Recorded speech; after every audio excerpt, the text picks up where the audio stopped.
Hello, and welcome to the next installment of the Joys of Terragen video series, a tribute to Bob Ross.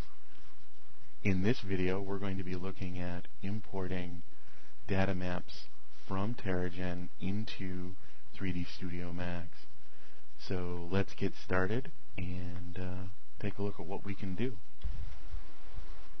Okay, I have some sample terrain data here, and we're just going to open up one that we've seen before, and let's get a rendered preview here. Set up our camera, move our camera into the actual view.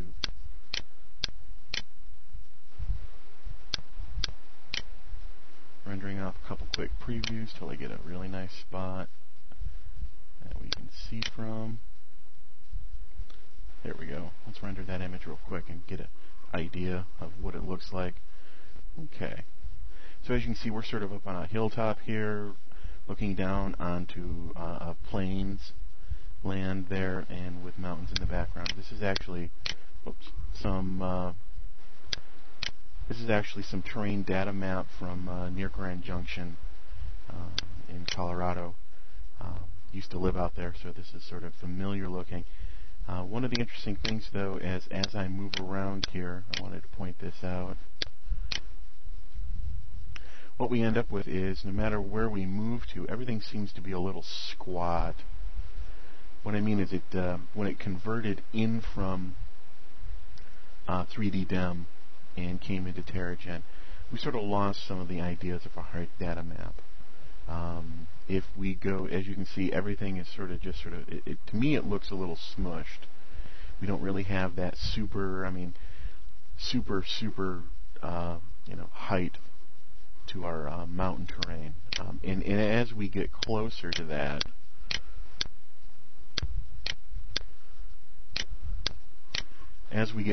we never really seem to gain that perspective of towering mountains over us. I mean, yes, they are bumps in the hill there, but we've moved a bit closer, and they're not really gaining much height. Let's get it right up on top of them, and as you can see, we got they gain a little height, but they still sort of look like hills. Even if we turn our sampling data up real fast. There you go. Let's render that up.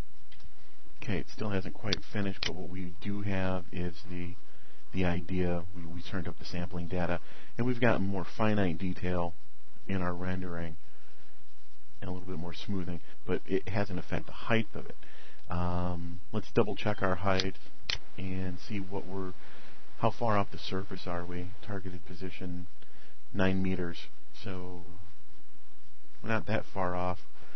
Let's take a look at our view sculpt here for a second and get an idea of our height range for our sample. We've got 7 meters, and I'm assuming that's from like a sea level, or I'm just going to call that a sea level position, to our highest, which is our white. Remember, the black is the lowest positions, and the white is our highest positions. And our highest positions are 203 meters, so we really have a 200 meter difference. Now, I think that if that is sort of small, I think if we had a larger height distance between our high and our low, we should be able to gain some of that magnitude, I guess, the feeling of being near majestic mountains. Let's go to our modify panel here for a second. Take a look right across the top, set height range, and what we have here is our terrain units in meters, and from 0 to 234. Let's change that and see what we can come up with. I'll show you. Well, let's go to scale vertical first. Let's change that to 100%. So in theory, what we'd end up with is a 400 meter. Let's see what that did.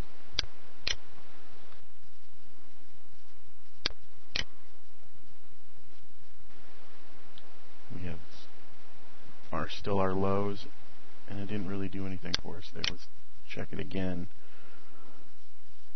Okay, that's a presetted value. Well, I see what I did. Okay, well, I didn't get the right thing. Well, let's stretch it by 133 using the golden rule. And let's see what we got. Now we're up to not much. One more time. Should be up to 600. There we do have some changing. There we have some, yep, we got 600. We have a little bit different. Now let's do a quick render. See what that did for us.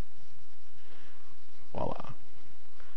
Now we've got the more feel that the more height out of the mountains. And there we go. That's not fully rendered. The background's not rendered on it, but again, we get the idea of what we're looking for. We definitely got some change to our height datamap. Now, sometimes that's unpredictable. I've had good and bad success with the scale, the vertical. I was just playing around with the, let's reopen, basically reset our map, the height range. And I seem to have a cleaner change. I'm going to go to 800 here. And let's see what that does. I guess you got to play with it both ways. Sometimes what I had with the stretch, I had not pixelization, but stretching of the polygons pretty badly, and it just didn't look good. I think that's really going to be contingent on what your terrain size and your terrain resolution is. On the smaller scaled resolutions, you're going to be more apt to have that pixelation or that stretching of the polygon, tensillated polygon look. Okay, let's go to View Sculpt. And as you can see in our black and white data map here, we do have a lot of different, we have some changes. A lot more detail in certain areas. Now this is an older DEM map from the 80s, so it is not as detailed as some of the tips that I showed you downloading from the import. It is not as detailed as the shuttle mission that recently, back in 2000, we mapped the surface of the planet. Let's get a rendering view here just to get an idea. Now there we are. Now those are some mountains there. Let's get a bigger view.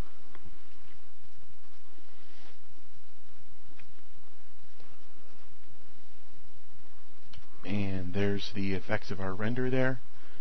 And as you can see, we have a lot more height scaling. I have had, at least on these map samples, a lot better with the set height range. But then again, I think playing with both of them, you're going to get different effects and tweak them around. But I'm really happy with what we're coming up with here. So, next thing I wanted to show you was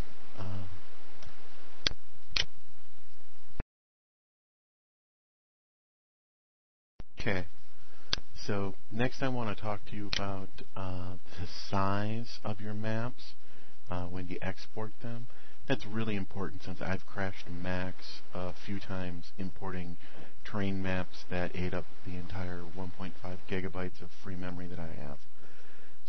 So what I have found is changing the sampling data and also the size. Now as you can see here, the size of my map is 1025 by 1025, which is 10,000 meters by 10,000 meters. This is incredibly huge. And when you start thinking of my sample points being 9 meters apart, it's incredibly large and makes it insanely dense mesh in 3D Studio Max.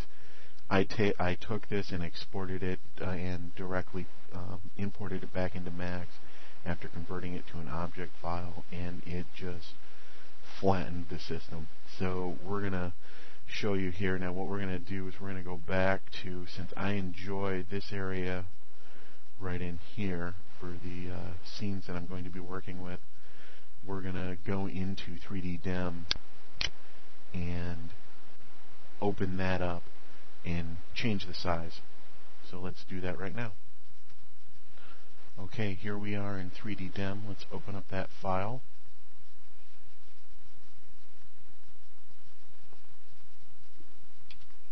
And here we are with the loaded file. Okay, we're going to move this is the general area right here that I was looking at in the last scene. I think.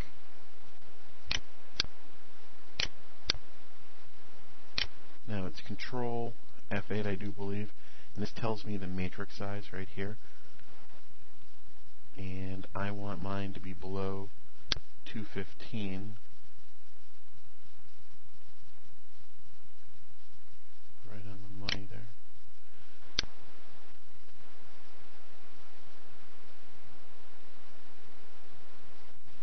I think that's what we're looking for, the export right there.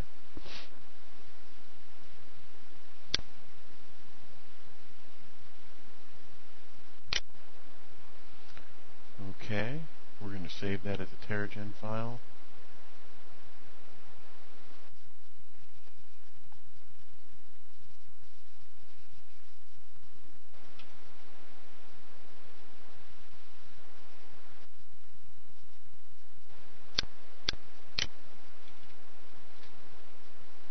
And I'm going to call it GI Export Test 215.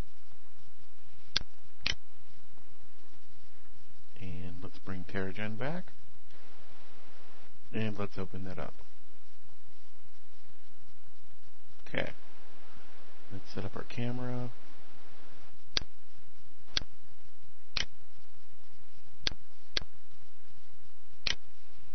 And let's modify our height maps. Ooh, they're already very nice. We got 800 by 800. Let's see what they look like.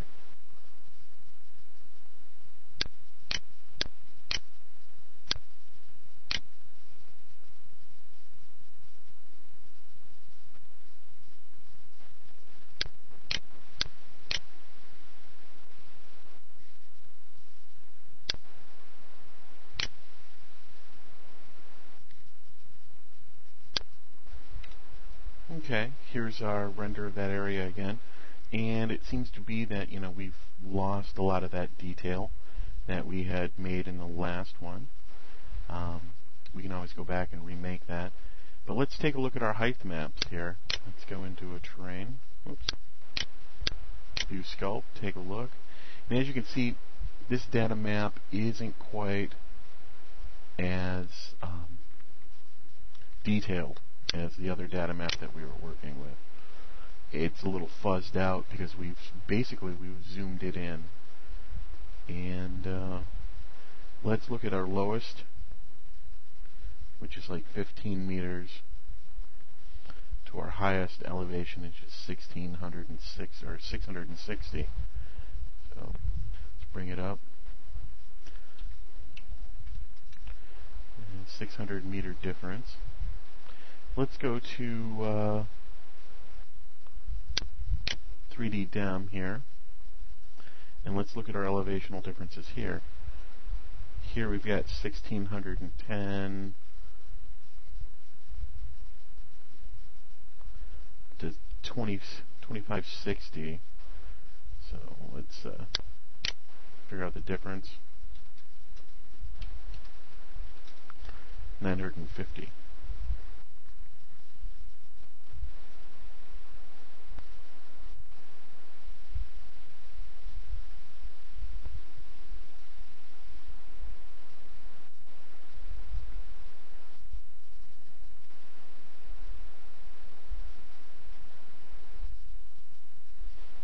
Okay, let's go back and take a look and make our adjustment here.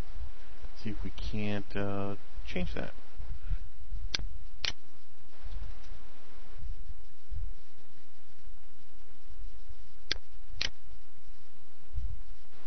And get a render. Made some difference, didn't make a lot.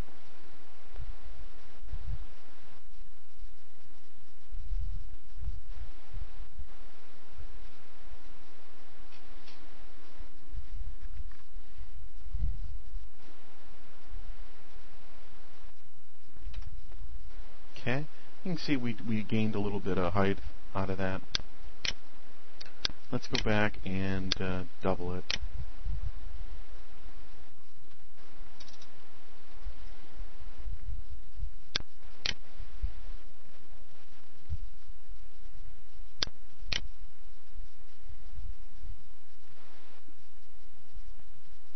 There we go.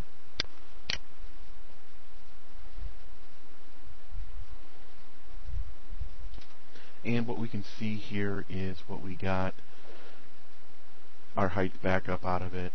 Basically, in some of the conversions, what I've shown you is that you got to fudge around with the numbers to get what you want. In our case, what we did is we zoomed into a section of the height map and lost a lot of the data by zooming in, and we had to basically exaggerate it again to bring it back out. So, but the reason we did do that was so that we've made ourselves a smaller terrain size, which is 257 by 257.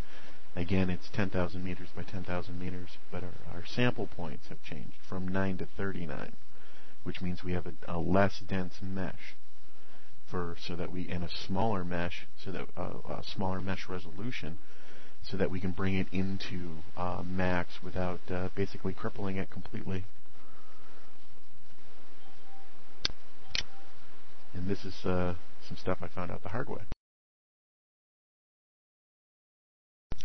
Okay, as you can see, I've got 3 different maps here, all different terrains, and they're all different experimental. The 215 that we just made, I've got a 249 and a 512.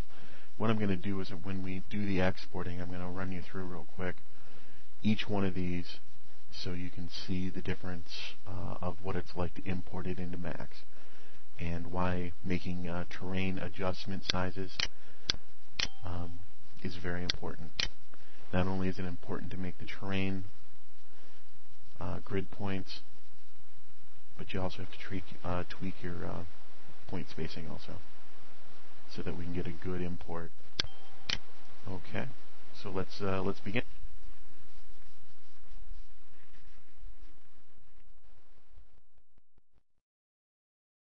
Okay, what we have here is 3 different size maps.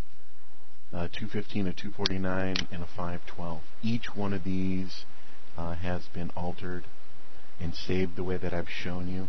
What I wanted to do was I'm going to export each one of these and import them into Max so you can see why it's so important to tweak your sizes, why the grid points, the meters, and the meter point spacings are all very important to play around and tweak with, so that you get a mesh that imports into Max well, and you don't bring it to its knees as often as I have in the process of putting this tutorial together. Okay, so there are several ways for us to go about importing. What I'm going to show you is for export only plug, and what for export only does for you. It allows you to export into a Windows bitmap, where you could actually convert that into a TGA file. A Windows bitmap inflator, which I'm not too sure what that is. An Autodesk file, DXF, which is also importable by 3ds Max. That's a CAD file. It's even huger than working with a lightweight wavefront object file, which is what we're going to use. And then you could also export it into a RenderMan RIB file for rendering in a RenderMan compliant rendering system. The wavefront object, well, that's also, I do believe, don't necessarily quote me on this, but I think that's the object file and how you would import that into Maya. But I'm not a Maya user, so I'm not too sure about that, but I think that if you play with it, you might be happy with the results that you get. Another export, now these export functions up here are export functions that are built into Terragen, and we've got 8-bit RAW format. I think that's just a RAW file. We can go straight to Vista Pro or Lightwave. If you're a Lightwave user, you're in luck. It goes directly to Lightwave. Now I have seen objects that convert Lightwave files to Max files for import. I have yet to play with them, but they are out there. And it's a two-stage process. We need two plugins, the for export only, and then we need an object to Max file converter, which converts the wavefront object file to Max. And that is in Max. You actually install the secondary plugin in Max, and that's under the import. And I'll give you both the links to the most recent versions of each of these plugins to play with. So let's render away here. Let's take this and export it out. Okay, let's turn off the swap X or Z and Y axis and click OK. We want to export in meters, and it brings up a save dialog box. And let's call it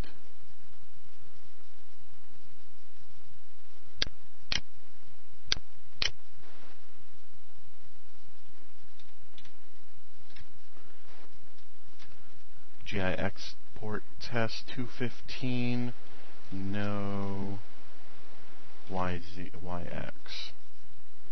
and we'll save that. Okay, I'm going to do another export, and I'm going to leave the YZ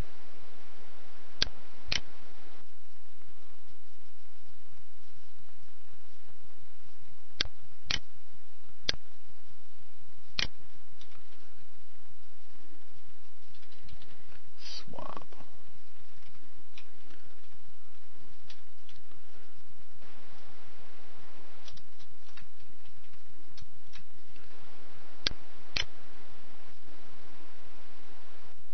Okay, now let's bring up Max. But before I do that, what I'm going to do is I'll probably pause it right here, but I'm going to export those other files out so that we have those for examples in Max. So just a second, I'll be right back.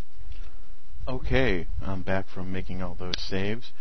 This one map that I have right here is the 512 tier, and I've already modified its height map.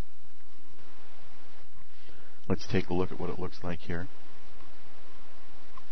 Now, as you can see, we have different it seems that we have better sampling data on the larger height map, or in the larger map scale. And let's look at the size. And it's 513 by 513, 10,000 meter by 10,000 meters, and our meter point spacing is 19.35 or 53. And as you can see, we do have some slightly better scaling, or more terrain samples, I guess we have more sample data there. And let me show you real fast what the rendered image of that looks like. It's a little bit better, slightly different than the 212. Let's take a look real fast at the other one. Okay, here we have the 249. And let's take a look real quick. So you see that it's slightly different. I haven't done the height mapping yet. It's up in the 600s. Let's run for preview real fast.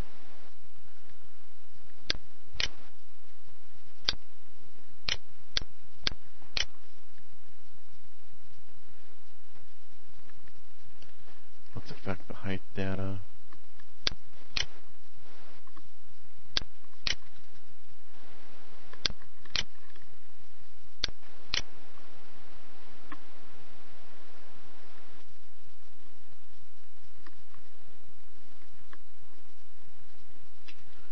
And as you can see, each one, even after manipulating its height data, is giving us slightly different looks. This one, of course, I have to probably change the height data, because it is a smaller sample range again, a little bit larger, to get that peaky form that we were looking at before. Okay, so here they are. And yep, that's a little bit closer to what the other one was like.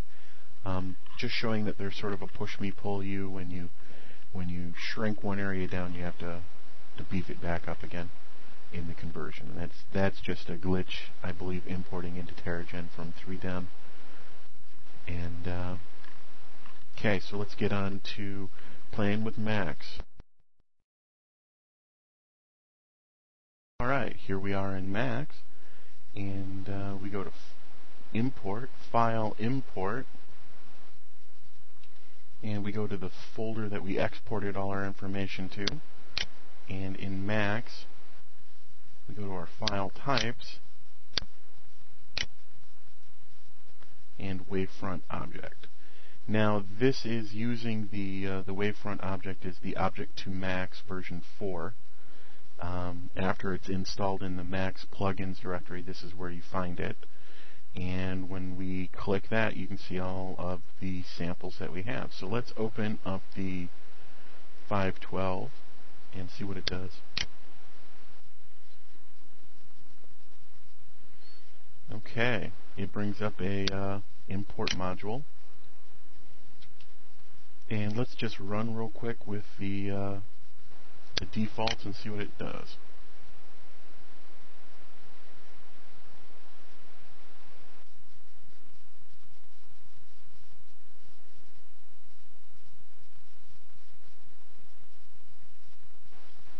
And there it is. Now this isn't too bad. It's only taking up 300 megs, 200 megs or so. That's because it's smaller. I had already reduced with that. I had one image that took up over 1.5 gigs and immediately crashed the entire system. So let's take a look at this. As you can see, it's extremely dense.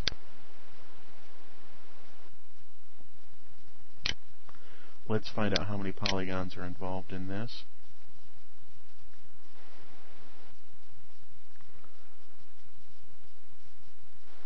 $524,000. Zoom into that.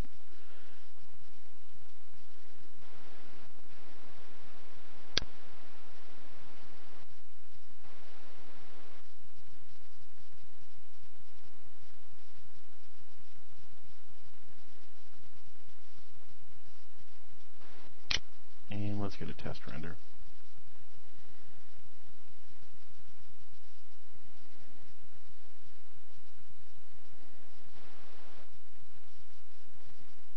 Not bad for an import. Pretty nice.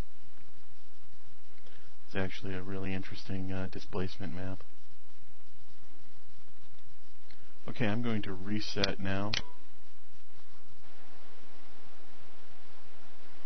And we're going to go back to the import. And we're going to try the no swap.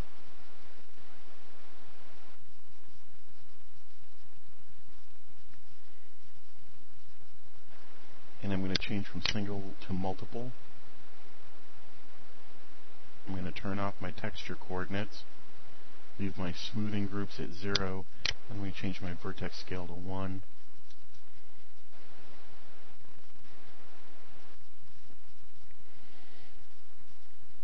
Okay, the no swap, as you can see, actually gave us a map that's been properly oriented in the Max window, so that's a proper way to bring that out,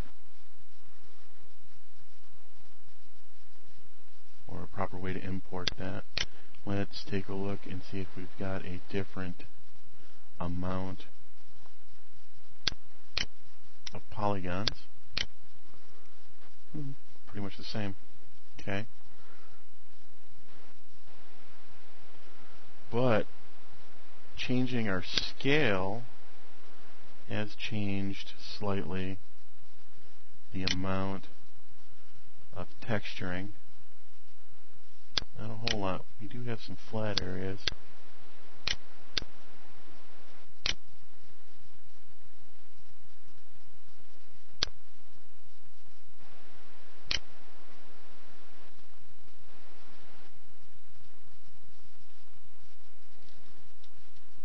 test render of that.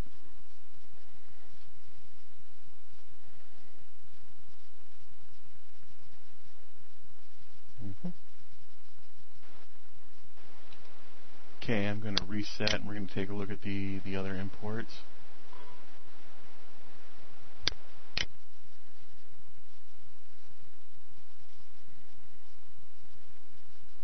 Now each time I do this, I notice that we're leaving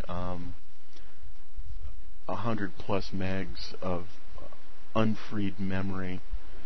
So I think if you're going to be doing this once, twice, 3 times, you're going to end up resetting your system, actually doing a reboot to free up some memory. I'm not too sure where the memory leak is, but there seems to be one. So let's go to the 249 no swap.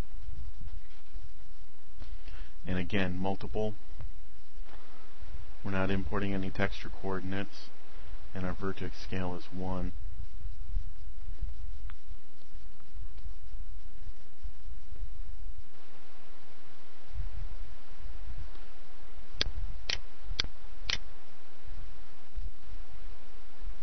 Okay, our polygon count here is quite considerably less. We're down to 131,000 polygons, which makes this a little easier to work with and move around, as you can see. But we do have some degradation in our surface. Not too bad, though, I don't think. And let's get it closer to the ground look here.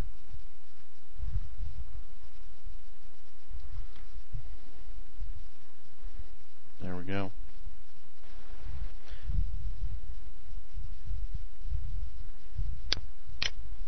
Okay, let's reset again.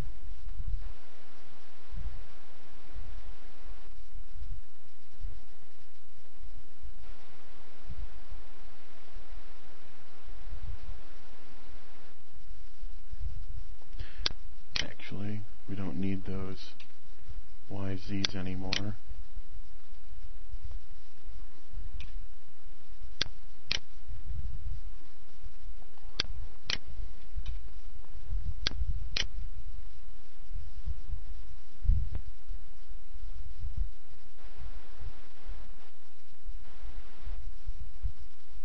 Let's open up the 249 the original OBJ. See if there's any difference there.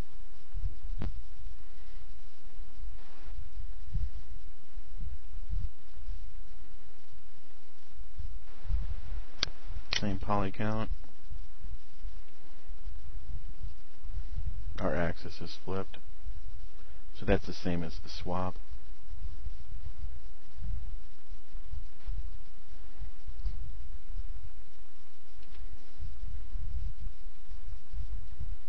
Yep.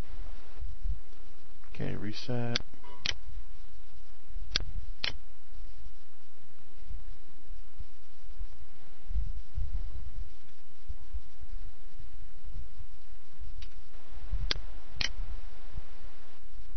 And our final 215.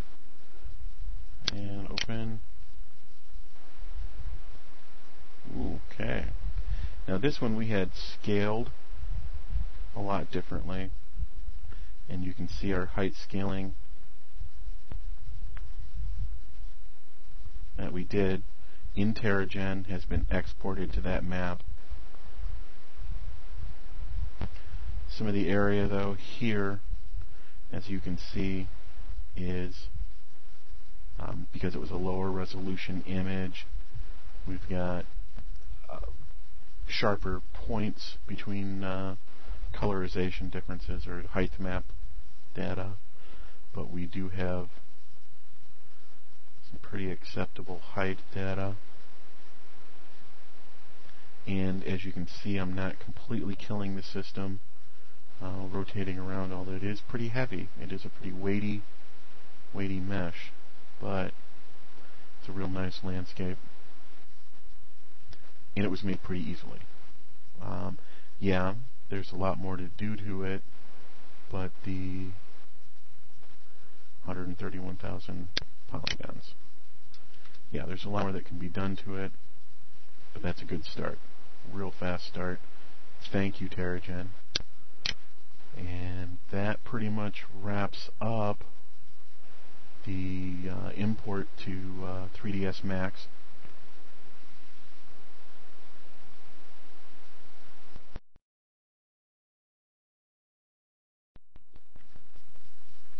Okay, the next thing that I wanted to talk to you about is TGMaxscript, which is an importer script for Terragen and Terragen files. It still requires the use of Object-to-Max and the FOE plugins that I've already shown you how to use, but it brings it under one GUI interface. It also allows the importing of camera, animated camera data, animated sky data, and sun tracking, so that if you've written scripts in Terragen for that, you can bring them into Max to lock them all down.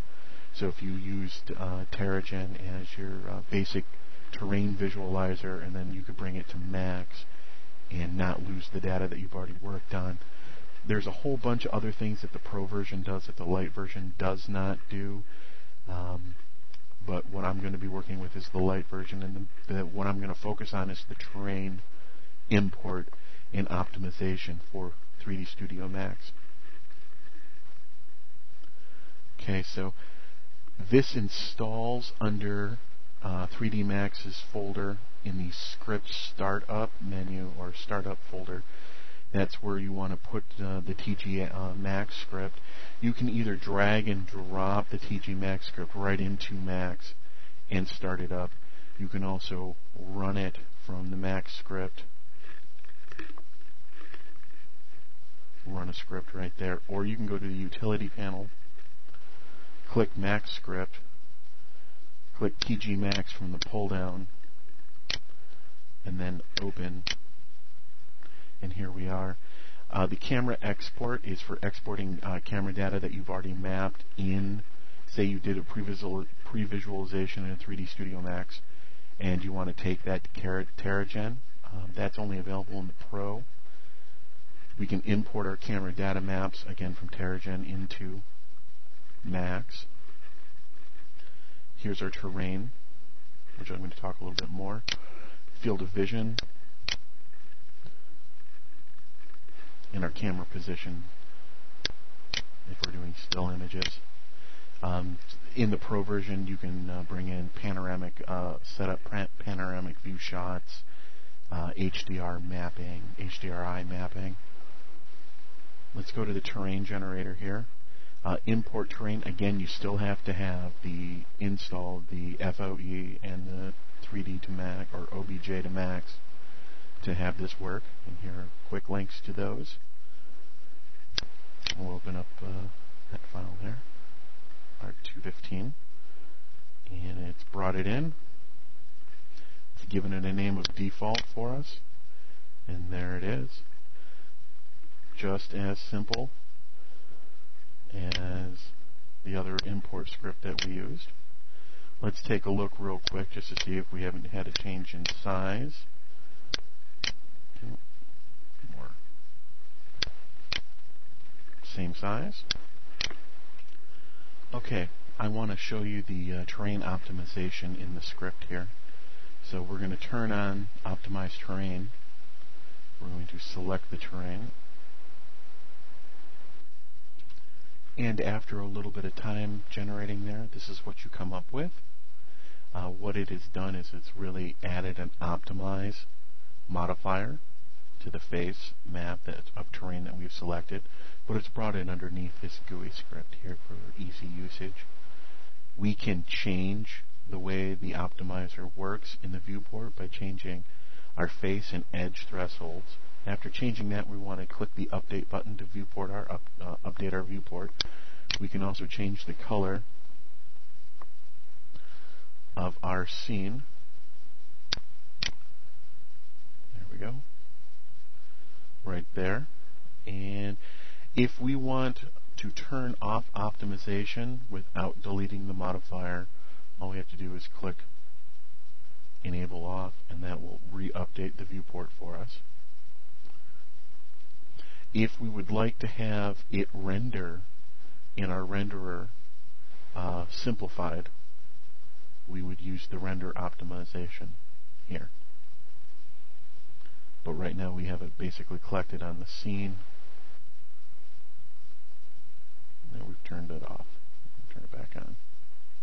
And let's do a test render here and see if that works. And that is correct, it does. So basically what it's doing is it's optimizing it in our viewport, and which makes it much more snappy and responsive for us to work with.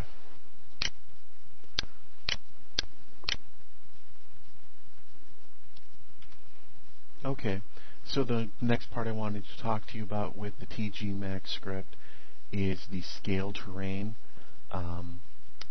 When you enable it, you select the terrain, and if you had brought in any water that was originally detailed in Terragen or Sun, you would link them right here to the map so that they would be scaled accordingly at the same time.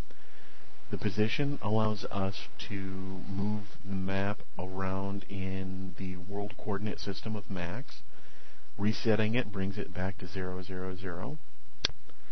Now we can scale it by any number we want. Let's see, we just scaled that to a new size, just a factor of 2. And it's still alive and kicking in Max, as you can see. But another way to scale it around is with real world scale. And here we have the same meter point spacing. We can change that to 100. Oops.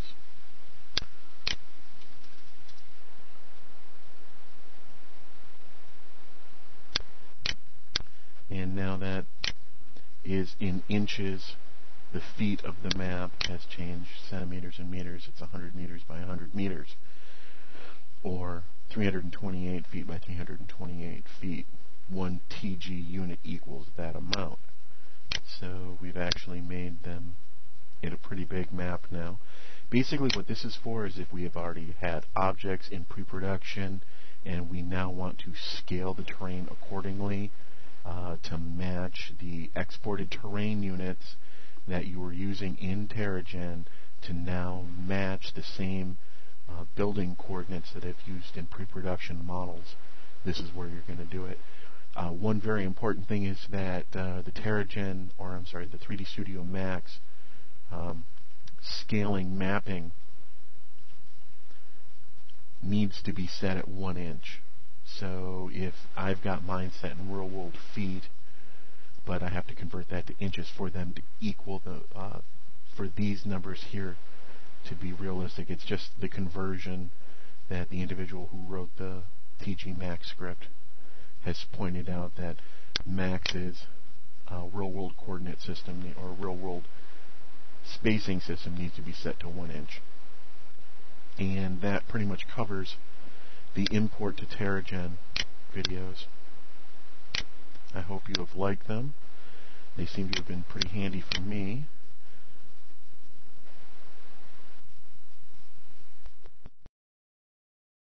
And one last thing I want to show you here is now we're going to convert this map data that we have to we're going to collapse it and convert it to an edible poly so that I can show you. Here's a sample render. Not bad, not fantastic, but we can also beef that up by using NURM subdivision. And here's a render of just turning NURMs on. That took out a lot of the jaggies that we had with the polygons there. And we can also bump up the render iteration by 1. And let's see what that looks like. Although doing is bumping up the mesh value, and gobbling up more memory. And as you can see, this is smoothing it out. That took it from by just turning it on, and that took the memory usage up to 600 megs, or actually I think it's a 300 meg file now.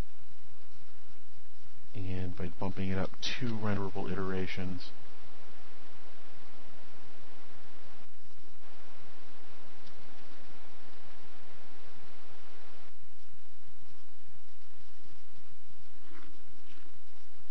that's bringing it up into 900 megs. So that's a 500, 600, 700, 800 meg file now in Max, chopping up the memory. So what you're getting is a smoother mesh surface, but are also paying the price for memory usage. And bumping up 2 didn't really do much from its source, really, but it does look good and it's fast. So that concludes the importing Terragen data into Max. I hope you've enjoyed it, and have fun.